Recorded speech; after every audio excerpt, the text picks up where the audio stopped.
some of you already, and some of you have taken my other classes, classical drawing and classical oil painting and the style of the Venetian masters.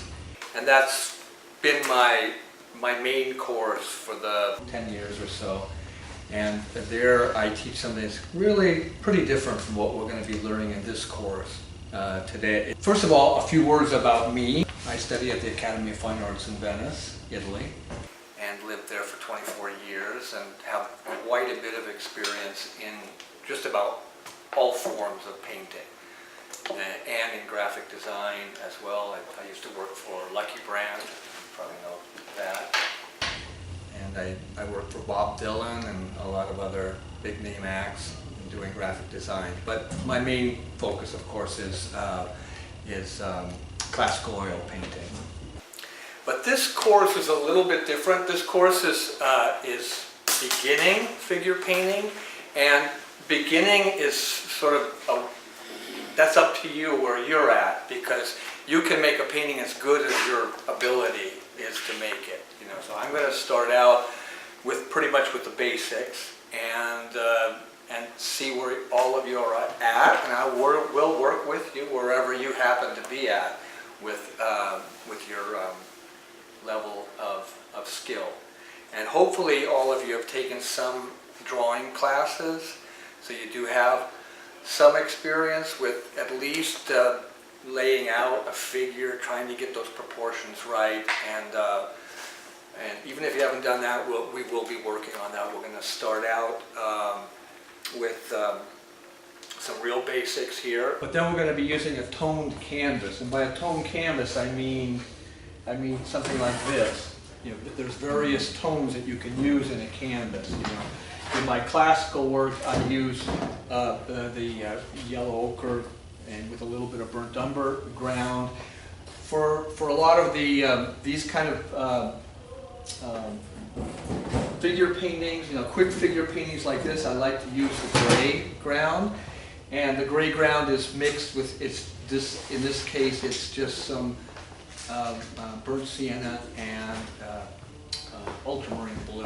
Believe it or not, that's burnt sienna and ultramarine blue, just mixed together. Put it on there with some turpentine, and then just wipe it off. Let it set for a minute or two, then wipe it off so it comes nice and smooth. Or you can have it brushy if you like. And then we'll also experiment.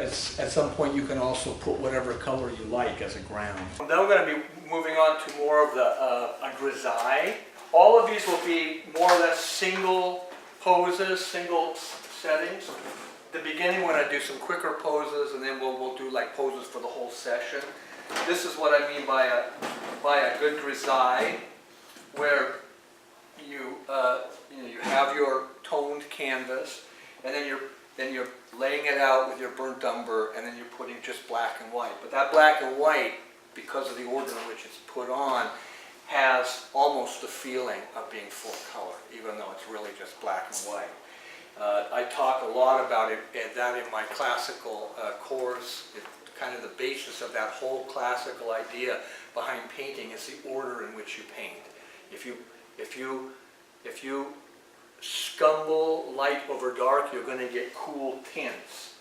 If you glaze dark tones on light, you're going to get warmth. So you're going to be creating warmth, the illusion of, let's say, yellowness and blueness, just by the order in which the paint is put on.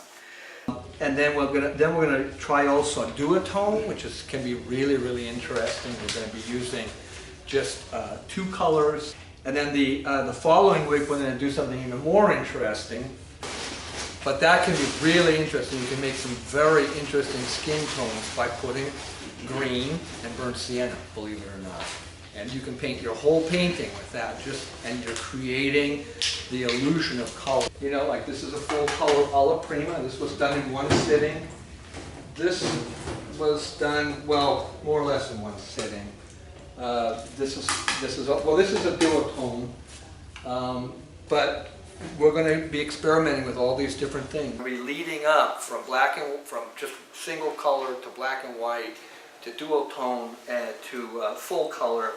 And then we're going to do a long pose where which is actually more like this. That's what we're going to be doing in this class. I think you're going to find it really interesting.